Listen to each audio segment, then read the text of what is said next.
दोस्तों, आज मेरी आओ सोचें कि रमज़ान सीरीज़ का 5वां प्रोग्राम है।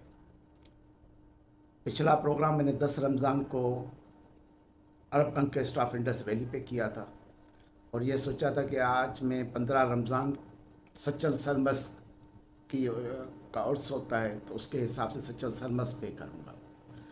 लेकिन कुछ दिनों से सिंध के जो हालात हो गए हैं कि पूरी सिंध में लॉ एंड ऑर्डर के इशू पे सारी सिंध में बहुत ही बेचैनी पाई जाती है और सारी सिंध परेशान है और उसके साथ ही मासूम प्रिया कुमारी की बाजियाबी के लिए सारी सिंध सरापा एहतजाज है। तो कुछ दिनों से मेरे दिमाग पे दिल व दिमाग पे भी प्रिया कुमारी का इशू, सब दोस्तों ने भी कहा कि ये क्या मामला है, आखिर कब तक सिंध की बेटियां इसी तरह किडनैप होती रहेंगी और उनका पता भी नहीं चलेगा, और ये मामला क्या है। कुछ दिन पहले जीएम सर के पड़पोते साईं मुनीर हैदर शाह ने एक पोस्ट भेजी, उसको भी फॉरवर्ड हुई थी, मेरे को फॉरवर्ड कर दी। पोस्ट में ये था कि सखर के हिंदू पंचायत मासूम प्रिया कुमारी के वालिदैन पे प्रेशर डाल रही है कि आप खामोश रहो। फिर उसी रात शायद शिराज अबड़ो की एक वीडियो आई जिसमें उन्होंने संगरार के सैयद खानदान, एक सैयद खानदान शायद शाह नाम है, उसको मोरद इल्ज़ाम ठहराया।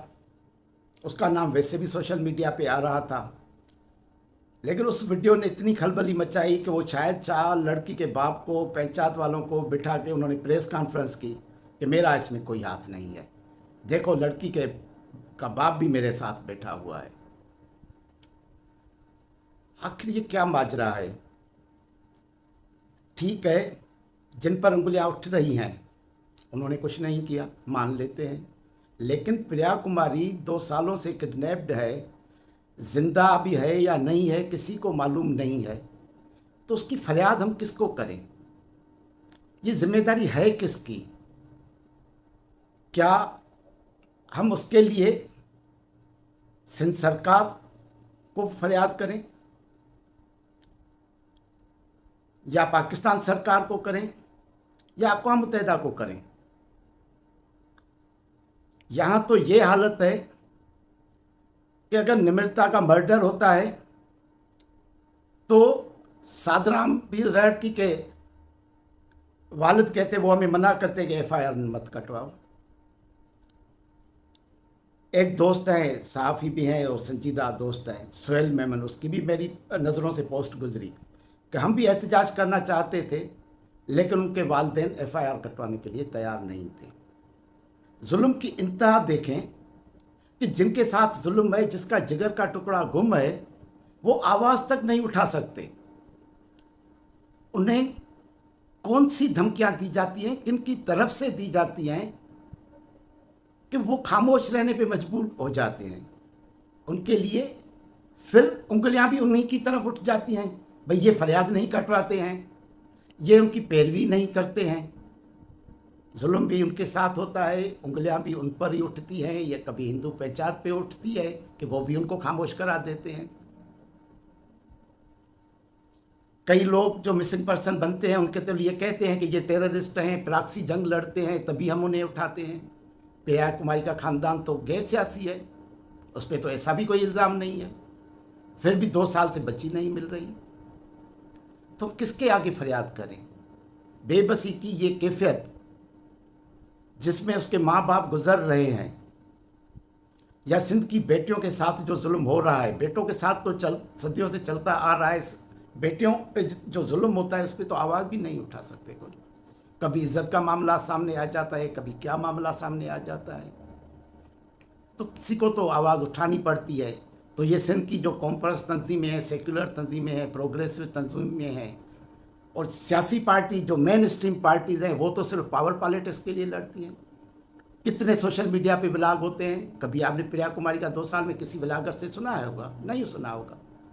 एक तो सिंध का मसला, वो भी कभी ज़ेरे बहस नहीं आते, मेन मीडिया में भी नहीं आते, सोशल मीडिया पे भी नहीं आते। उस पर पेरीफेरी में सिर्फ बहस होता है। तो हम किसके आगे? आज पूरी सिंध सरापा एहतजाज है मासूम प्रिया कुमारी के लिए, लेकिन उनकी सुन कौन रहा है? उनकी एफआईआर तक नहीं कर सकती। क्या आज भी वही कुछ होगा जो निमृता कुमारी के साथ हुआ, जो नायला के साथ हुआ, जो दूसरी बेटियों के साथ हुआ, कि कुछ दिन एहतजाज होगा फिर बात खत्म? हाँ, जब लाश मिलती है तो फिर तो माँ बाप भी रो धो के खामोश हो जाते हैं। क्या हम प्रिया कुमारी के लिए भी अख्तर मेंगल की ज़बान में ये मुतालबा करें कि ज़िंदा है तो मेहरबानी करके लौटा दो, अगर मार दिया है तो उस मासूम बच्ची की लाश दो के आसरा ख़त्म हो जाए? कितनी बेबसी की कैफियत है, दर्द की कैफियत है, कोई कुछ नहीं कर सकता। तभी मेरे ख्याल में ये है कि ठीक है, कम से कम हम सवाल तो उठा सकते हैं कि हम सबको थोड़ा सोचने पे मजबूर करें कि भाई मिलके सोचो तो सही। हम चीफ जस्टिस ऑफ सिंध को कहें इंसाफ के लिए, चीफ जस्टिस ऑफ पाकिस्तान को कहें, वज़ीर आला सिंध मुराद शाह को कहें, वज़ीर आज़म पाकिस्तान शहबाज शरीफ को कहें, आर्मी चीफ आसिम मुनीर साहब को कहें, या सदर आसिफ जरदारी साहब को कहें, किसी से है कोई उम्मीद? 2 साल बीत गए हैं, इक़्तिदार में हैं सभी लोग,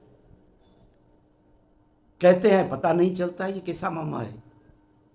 क्या इंसाफ के लिए हमारे दिल में ये भी तो ख्याल आता है, ठीक है पुलिस नाल है, करप्ट है, वडेरों की पुष्ट पनाही करती है, सरदारों की पुष्ट पनाही करती है,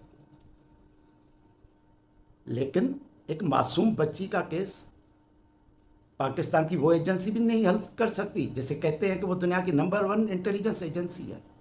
ये क्या कोई इतना ही बड़ा मामला है या क्या मामला है? क्यों नहीं किसी भी मसले को, सिंध के किसी भी मसले को हल किया जाता है? तो बेटियों का मामला तो हर कौम के लिए बहुत ही हसास होता है।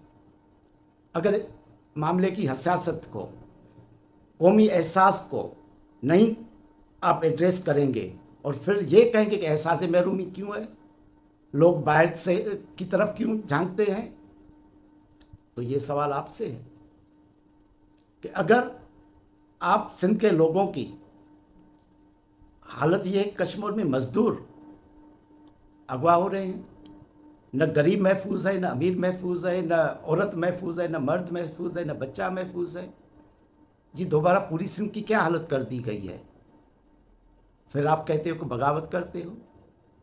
हम कुछ नहीं कह रहे, हम कहते हैं कि हमारी जो सोच है, हम आपको भी कहते हैं, हमें बताएं तो सही, हम किसके सामने फरियाद करें?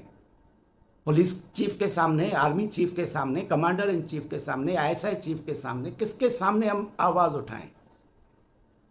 या हमें तारीख में बताया जाता है, जब मैंने 10 रमज़ान को प्रोग्राम किया था तारीख का मुताला करके, तो हमें बताया जाता है कि तारीख में जब सरान द्वीप से के जहाज़ को बहरी कज़ाकों ने यरगमाल बनाया था, तो एक कैदी औरत की आह व पुकार हिजाज के हिजाज बिन यूसुफ ने सुन ली थी। सिंध की बेटियां किसको फरियाद करें? ये आपको सोचना है, ये आपको सोचना है कि सिंध की बेटियां, सिंध के बेटे मजबूर होकर कहाँ जाएं। इसका तदारक आप नहीं करेंगे तो जो आग भड़केगी उसको काबू करना किसी के फिर बस में नहीं रहेगा। फिर बगावत का इल्ज़ाम आप खुद को दे दीजिएगा।